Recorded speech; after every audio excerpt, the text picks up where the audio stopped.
আজকে আমার সামনে যে রুগীটা আছে তার নাম হলো ফজল হক, 38 বছর বয়স। উনি দীর্ঘদিন কুয়েতে ছিলেন। 1 বছর হলো আবার দেশে আসছেন এবং উনি সিকিডি স্টেজ 5-এর রোগী, সাথে হাইপার টেনশন, এবং ওনার প্রাইমারি কারণ হচ্ছে গ্লোমেরুলোনেফ্রাইটিসের কারণে ওনার কিডনি সিকিডিতে আক্রান্ত হন এবং ওনার উচ্চ রক্তচাপও আছে। তা উনি আসছেন হচ্ছে, উনি আমার ফেসবুক ফলোয়ার। আপনার দুজনেই নাকি না একজন? আচ্ছা। আর ওনার সাথে একজন, আপনার নাম কি? ভাই আর কি। আর ওনার যে জিনিসটা হলো যে উনি অনেক দূর থেকে আসছেন, সিরাজগঞ্জ থেকে আসছেন, সিরাজগঞ্জের এনায়তপুর, না এনায়তপুর থেকে আসছেন। আজকে আমরা ওনার সম্বন্ধে একটু কেস স্টাডি করি। জি, ফজল হক সাহেব কেমন আছেন? অনেক দূর থেকে আসছেন। আলহামদুলিল্লাহ ভালো। আচ্ছা, আপনি সিরাজগঞ্জ থেকে চিকিৎসার জন্য ঢাকা হয়ে পরে ময়মনসিংহে আসছেন, তাই তো? আচ্ছা, সিরাজগঞ্জ থেকে ঢাকা আসতে কতক্ষণ লাগে? ধরেন আপনার এখানে আসতে আমার 5 ঘন্টা না। না, সিরাজগঞ্জ থেকে ঢাকায়। ঢাকা তো 3 ঘন্টা না। ও, আপনি কি ঢাকা হয়ে পরে এখানে আসছেন? না না, না, টাঙ্গাইল হয়ে আইছে। ও আচ্ছা, সিরাজগঞ্জ থেকে টাঙ্গাইল হয়ে আবার এখানে আসছেন। কি বাস পাওয়া যায় না গাড়ি নিয়ে না, আসছেন? গাড়ি নিয়ে আইছি। গাড়ি নিয়ে আসছেন। আচ্ছা, তাহলে কত ঘন্টা লাগলো আসতে ওখান থেকে? 4.5 ঘন্টা পাস। 5.5 ঘন্টা লাগছে। ব্রিজ আছে তো? কোন ব্রিজটা পাশে আসতে হয়? যমুনা সেতু। যমুনা সেতু হওয়াতে অনেক ভালো হয়েছে। হ্যাঁ, আচ্ছা, যাই হোক, আমরা যে জিনিসটার জন্য আপনি মানে আমরা একটু আলোচনা করতেছি যে আপনার সিকেডি এখন যে স্টেজ 5-এ আছেন, হ্যাঁ, এবং এখানে আপনার যে সেরাম ক্রিয়েটিনিন, হ্যাঁ, এটা আপনার আসছে হচ্ছে আপনার 11.71, হ্যাঁ, এবং জেফার আসছে হচ্ছে 5, আর প্রোটিন যাচ্ছে 2299 করে। তা আপনার অন্যান্য আদার প্যারামিটারগুলো ভালো আছে, ক্যালসিয়াম লেভেল ভালো আছে, ফসফেট লেভেল ভালো আছে। তা আপনার এই স্টেজ 5-এ আসলে অনেক সময় শরীরে পানি আসে, এরকম কি লক্ষণ আছে আপনার? কিছুদিন ধরে পায়ে পানি আসে। আচ্ছা, ঠিক আছে। আর 2 নম্বর হচ্ছে আপনার পেটে গ্যাস হয় কিনা? গ্যাস হয়, গ্যাস গ্যাসই লাগে আর কি। বমি হয় কি? না, বমি। শ্বাসকষ্ট একবার হয়েছিল, তখন আপনারা খাজা ইউনুস আলী মেডিকেল কলেজে ভর্তি হয়েছিলেন আর কি। যাই হোক, উনি অনেক দূর থেকে আসছে। আসলে এই স্টেজে ওনার সাথে খাবারের ব্যাপার নিয়ে একটু আলোচনা করতেছিলাম যে কী খাবে। তাহলে আমরা ওনার জন্য যেটা হলো যে নর্মাল একটা স্বাভাবিক মানুষের 60 থেকে 80 গ্রাম প্রোটিন লাগে, তো ওনার ক্ষেত্রে প্রোটিনটা খাবে হলো অর্ধেক, 50%, তা 30 গ্রামের মতো খাবে। ঠিক আছে, স্টেজ 5-এ তো 20 থেকে 30 গ্রামের মতো খাবে, কিন্তু আবার জিরো করা যাবে না, প্রোটিনের দরকার আছে। হ্যাঁ, আর হচ্ছে পটাশিয়ামযুক্ত যে খাবারগুলো আছে এগুলো একটু কম খেতে হবে, মানে কম পটাশিয়ামযুক্ত যে খাবারগুলো আছে, বিশেষ করে আপনার যে ফলগুলো আছে সেই ফলের মধ্যে খেতে পারবে আপেল, পাকা পেঁপে, পাকা পেয়ারা, আনারস, নাশপাতি, জামরুল, পাকা কাঁঠাল, কাঁচা আম, পাকা বেল। তাহলে পাকা বেলও খেতে পারবে। অনেক সময় কিডনি রোগীদের পায়খানা কঠিন হয়, তা সেক্ষেত্রে পাকা বেল খাওয়াই ভালো, তাই না? আর হচ্ছে আপেলের মধ্যে পটাশিয়াম কম থাকে, পেয়ারার মধ্যে, আনারসের মধ্যে, নাশপাতির মধ্যে। আবার কিছু কিছু শাক আছে যে শাকের মধ্যে পটাশিয়াম কম থাকে, ফসফেট কম থাকে, যেমন লাল শাক, কলমি শাক, ডাঁটা শাক। আমরা খাবার চারটা দিয়ে দিব, হ্যাঁ, লাউ শাক, সরিষা শাক। আর কিছু কিছু সবজি আছে যেখানে আপনার পটাশিয়াম কম থাকে, যেমন ডাঁটা, পটল, ঝিঙ্গা, কাঁকরোল, লাউ, শসা, বেগুন, বিচি ছাড়া সিম, চাল কুমড়া, পাকা বেল, ধুন্দল, গাজর। হ্যাঁ, এগুলা কম খাবে, এগুলা খাইতে পারবে আর কি।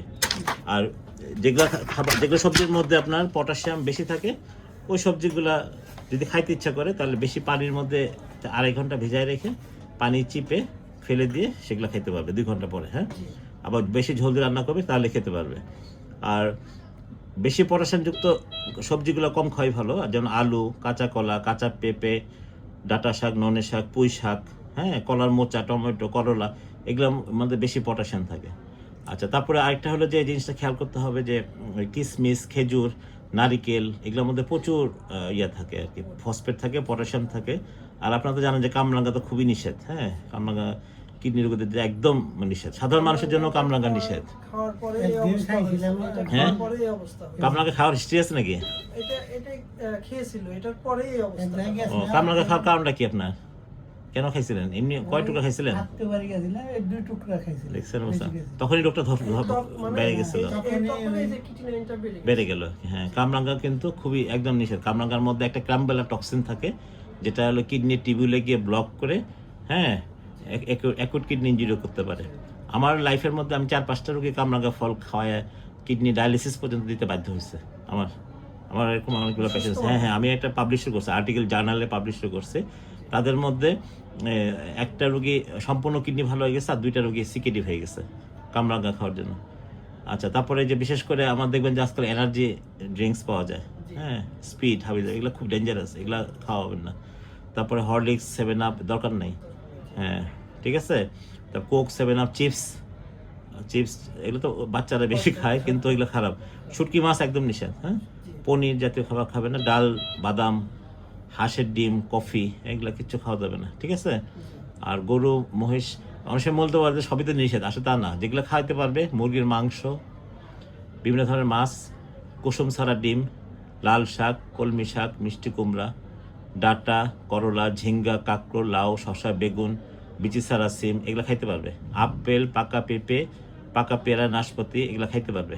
প্রতিদিন শর্ট ছাড়া 1 কাপ করে দুধ খাইতে পারবে, ঠিক আছে। তারপর এমনি চাল, আটা, ময়দা, এগুলা, সেমাই, সুজি, এগুলাতে কোনো নিষেধ নাই, এগুলো খাইতে পারবে, ঠিক আছে। এগুলো কার্বোহাইড্রেট, এগুলোর সমস্যা নেই। আর পানির পরিমাণটা একটা নির্দিষ্ট পরিমাণ খাইতে হবে। পানি সারাদিনে 1 লিটারের বেশি খাওয়ার দরকার নেই, যেহেতু স্টেজ 5-এ আছে, ঠিক আছে না। ধূমপান নিষেধ, তামাক পাতা, এগুলো খাওয়া যাবে না। আর ব্লাড প্রেশারটা নিয়ন্ত্রণ রাখতে হবে রেগুলার বাসায়। আর যেগুলোর মধ্যে সোডিয়াম, পটাশিয়াম বেশি থাকে, ফসফেট বেশি থাকে, এগুলো খাওয়া যাবে না। অতিরিক্ত মশলা খাওয়া যাবে না, হ্যাঁ। আচ্ছা, আর একটু নর্মাল এক্সারসাইজ করবে, হাঁটাহাঁটি করবে, হ্যাঁ, ফ্রেশ এয়ার খাবে, ঠিক আছে। টেনশন মুক্ত থাকতে হবে। রোগ সম্বন্ধে আরও 10টা লোকের সাথে পরামর্শ করা যাবে না, হ্যাঁ। তাহলে কি হবে, আরও ডিপ্রেশনে চলে যাবে, হ্যাঁ, মানসিক সমস্যা দেখা দিবে। কিডনি রোগীরা কিন্তু অনেক মানসিক সমস্যা দেখা দেয়। আরও 10-12টা রোগীর ফাইল ঘাটাবেন না। আপনার কি চিকিৎসা পাচ্ছে, এক এক রোগী এক এক রকমের চিকিৎসা, সব রোগের চিকিৎসা একরকম না, হ্যাঁ। আরেকটা হলো যে অনেকে বলবে যে দেশের বাইরে যাওগা, এই রোগের কোনো চিকিৎসা নেই। তা আমার কাছে অনেক রোগী ইন্ডিয়া থেকে ফেরত, ওরা গিয়ে বলছে না, ইন্ডিয়া দেওয়া লাভ নাই, কি দরকার শুধু তো পয়সা নষ্ট করা।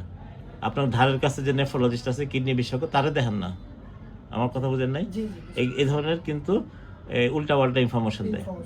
আর সবচেয়ে বড় কথা হলো, বনের বাঘ খায় না, কি জানি বলে একটা শব্দ আছে না, ভুলে গেলাম, মানে বনের বাঘ এটাতে মনের বাঘ বেশি খেয়ে ফেলায়, তাই না। তাই জন্য মনের বাঘ যেন না খায়, দিয়ে খেয়াল রাখতে হবে। আর আরেকটা কথা বলে রাখি, আপনার আশেপাশে যারা আছে, প্রতিবেশী, বন্ধু বান্ধব, এরা কিন্তু মানসিক ডিপ্রেশনে ফেলায় দেয়। কারণ কি, আপনি 10টা লোকের সাথে কথা বলবেন, আপনার বলে আল্লাহ কিডনি রোগী, এত বেশি দিন বাঁচবে না, মরে যাবে, বুঝতে পারছেন তো। হ্যাঁ, এখানে চিকিৎসা নাই, দেশে চিকিৎসা নাই, এই ধরনের অনেক বাজে বাজে কথা বলবে। এগুলা থেকে 10 হাত দূরে থাকতে হবে। কেউ যদি পরামর্শ দেয় যে বিদেশ যান, হ্যাঁ, চিকিৎসা করে আসেন, তাহলে খালি তাকে বলবেন যে ঠিক আছে, আমার কাছে তো এখন টাকা নাই, আমার 1 লাখ টাকা একটু ধার দেন, তাহলে আমি একটু দেখি পারি কিনা। তখন দেখবেন 10 দিন পরে আপনার ধারের কাছে আপনার কাছে নাই, সে দূরে চলে যাবে। কারণ কি, তারা পরামর্শ দিতে আসবে না। মুখ দিয়ে পরামর্শ দেওয়ার লোক বহুত আছে বাবা, কিন্তু বাস্তব ক্ষেত্রে আপনি তখনই টের পাবেন যখন আপনার আশেপাশে কাউকে পাবেন না। ব্যাপারটা বুঝতে পারছেন? আপনার দেখবেন কাছাকাছি ভাই, তারপরে ছেলে মেয়ে, বাবা মা, এরই কাছে থাকবে, আর আত্মীয় স্বজন কেউ আপনার পাশে থাকবে না কিডনি রোগীদের। এটা একদম চোখের সামনে দেখা, ঠিক আছে। তো ভালো থাকেন, কোনো টেনশন করবেন না। রোগ আছে, রোগের চিকিৎসাও আছে, আমরা চেষ্টা করবো আপনাকে সব ভালো চিকিৎসা দেওয়ার জন্য। এত দূর থেকে যেহেতু আসছেন আপনারা। জি, আচ্ছা, থ্যাংক ইউ।